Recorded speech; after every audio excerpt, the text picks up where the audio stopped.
Well guys, I'm back again. It's been a couple of days since I've taken care of this. My phone went dead once, and I also forgot to hit record a couple of times, so I'm not exactly sure how far we are on this as far as capturing this for you guys. But anyway, I took the scaler and cleaned all this up, cleaned up all the pits out in the flaking rust, and dried it, degreased it, and put some primer on here, and then I put some bed liner with, you know, that thick bed liner type finish that you put in the bed of your truck. I put that on here to protect this a little bit better. In the parts manual, I don't see this cylinder, but they had it in there. What I'll do is I think I'm going to maybe put a thin layer of grease on this to keep it from rusting a little bit better. Maybe put a little grease on the inside of this and treat the thing like I'm going to keep it. I'll go ahead and get this stuff going, start putting stuff together. The first thing I'll do is I'll put the spring pack on. I don't know if you guys know what these look like on the bottom, but there's a big old giant spring in here, and it's under tension. And the back side of this, on this end, you can see there's a plate inside here that the adjuster pushes back and forth and raises and lowers the tension so it will stretch the track. So that's what this guy is going to do for us. So we'll go ahead and set this in place.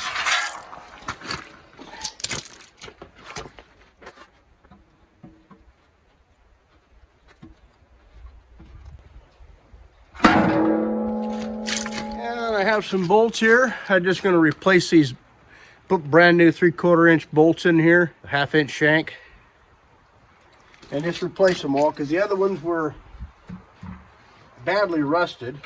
And I put anti-seize on these bolts because they're actually stainless steel. They'll never rust on me, but the problem with using stainless steel is that if you're not careful, it'll gall on you. If it gets cross-threaded or the threads get rusted or whatever, they'll want to gall. What I should have done is clean these, you know, take a tap and clean out the threads on this rail here.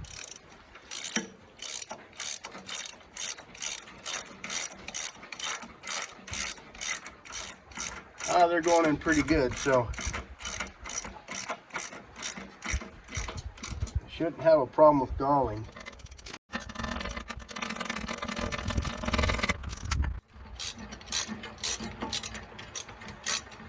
Taking the old one, this old stuff off of here, actually that stuff had a, you know, it seemed to me like it had a long ways to go before it was bad. But looking on the outside of it, it was badly pitted, much like this. So I didn't know what the condition the springs were in, so I went ahead and elected to replace it just in case.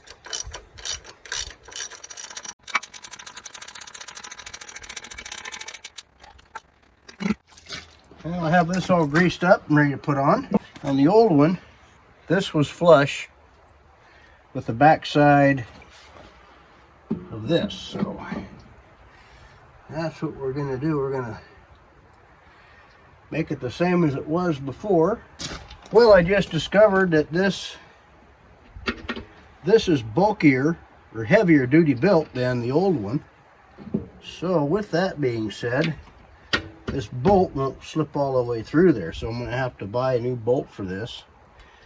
I can't get that one out. It's too short. It got to be a 1/2 inch longer. So we're at a little bit of an impasse until we get a new bolt. Okay, we'll put that aside for the moment.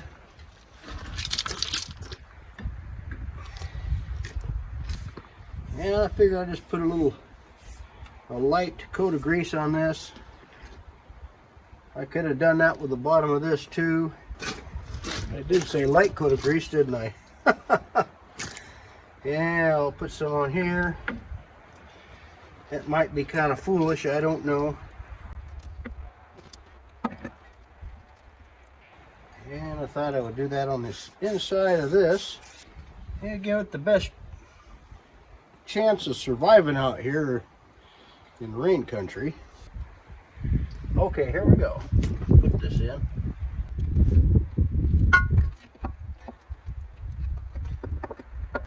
And make sure that this is all lined up.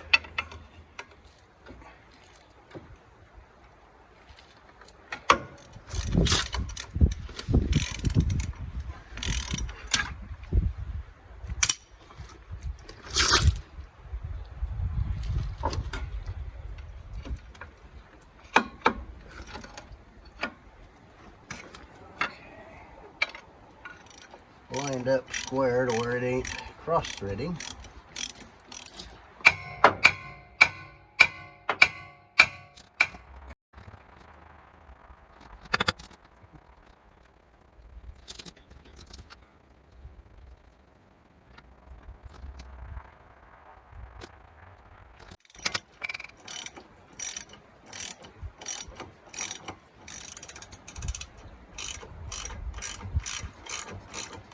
I don't know if you guys seen what I was doing earlier, but I was lifting up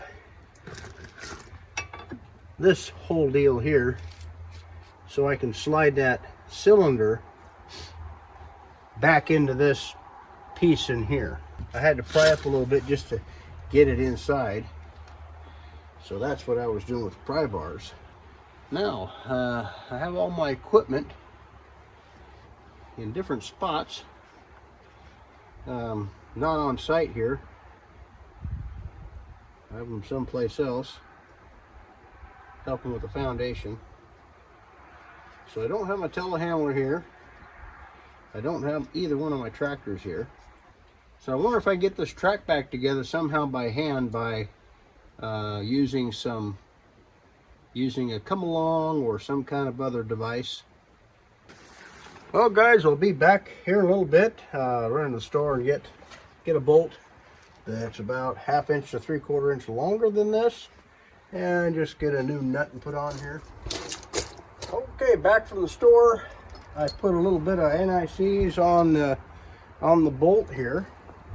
Again, the new spring assembly is wider right here. They made it out of more robust metal than the old one, actually. I'm surprised. So what we'll do is we'll get that installed.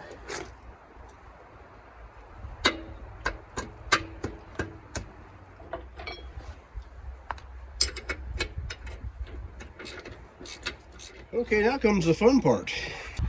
Take the track and bring it back in and pin it back together. Front side, not going to be so tough. Well, it's all heavy, but I don't have another piece of equipment to do any of my heavy lifting. It's just me, maybe a come along.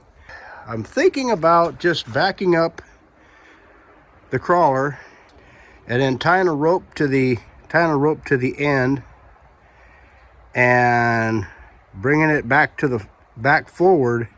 And as I roll ahead, I'm hoping I can roll the track back on.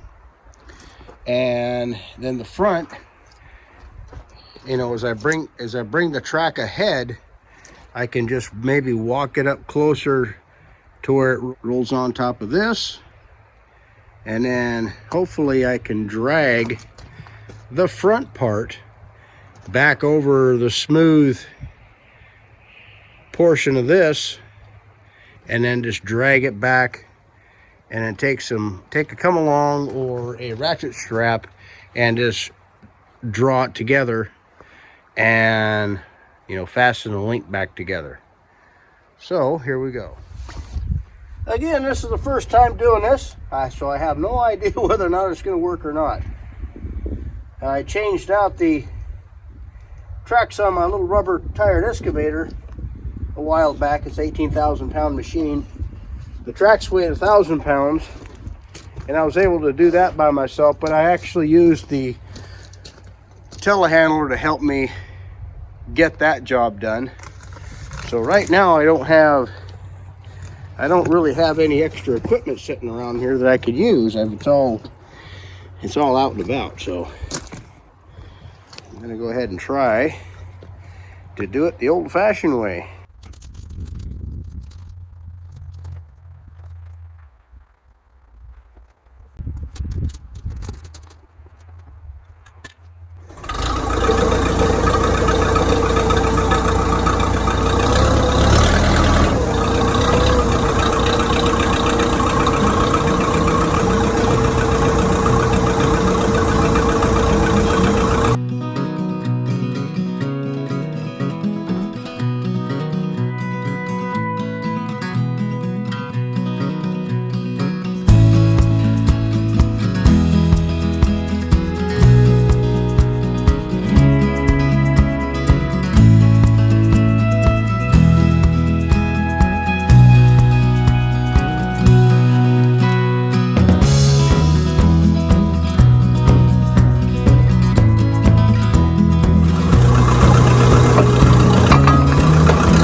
hopefully, by just tightening them a little bit, not clear down, but it'll help to line up the teeth on the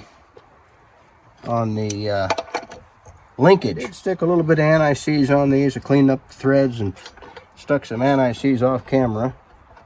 Yeah, this is a lot better setup than driving pins. That's, from what I understand, that's a very difficult task. To get everything lined up and get that pin drive back into the track, this is a lot better. And I don't even have to have experience doing the other way just to know that, my oh my, that would be a big pain in the backside.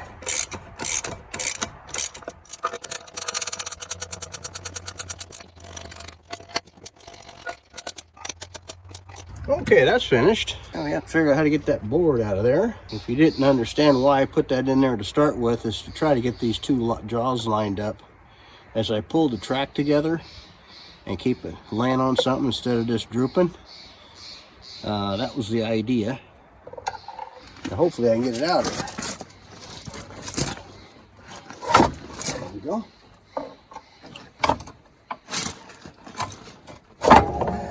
Perfect. And my idea of tying a knot behind this and tying a loop in here was to give my come along something to grab a hold of, but in the middle of thinking about that, I just went ahead and used bolts and stuck in here the track bolts, and used to come along and just tied behind this. So that worked out really good. And by doing that, I didn't have any terrible knots to have to remove from that rope.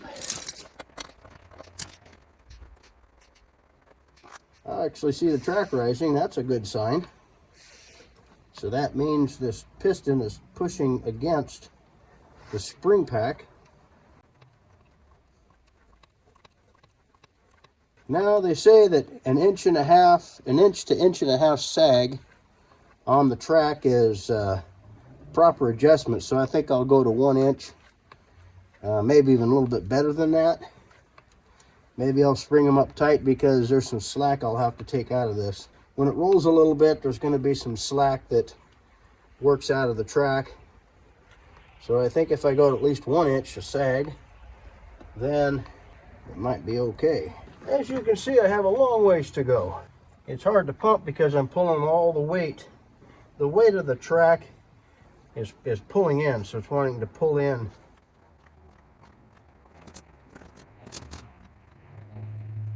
It'll probably take a full tube of grease or most of a tube of grease to get this track tight. And of course my electric pump or electric grease gun is over at the house right now. So I notice as I'm putting grease in here that if I wait a few seconds, the next couple of pumps are easy. They're easier. I think everything just kind of slowly is expanding and slowly pushing out the adjustment here.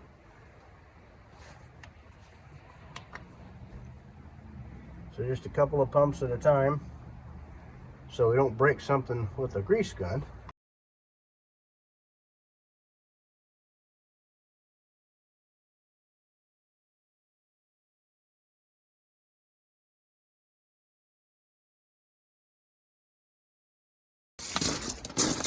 Here I'm starting to wonder if it's even going up. Let's see, we got 2 3/8 right there. Give it a couple pumps, see what happens. 2 3/16, so it is coming up. It just seems like it isn't. Well, I got some more grease and popped this off, and I'm right about 7/8 right now. And I'm going to back it up and run it forwards and backwards and check it again.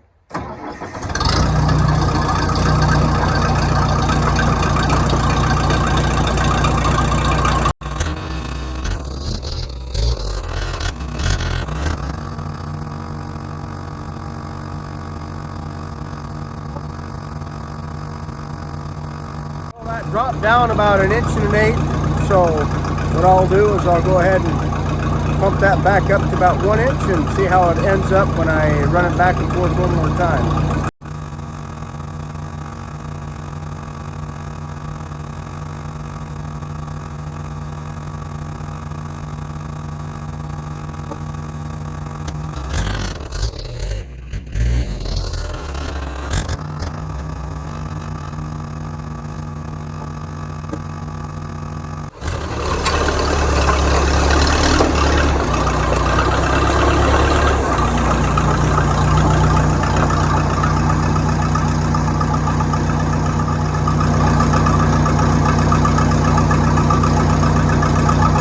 Well, 1 1/4. That is right in the center of where it's supposed to be, between 1 and 1 1/2.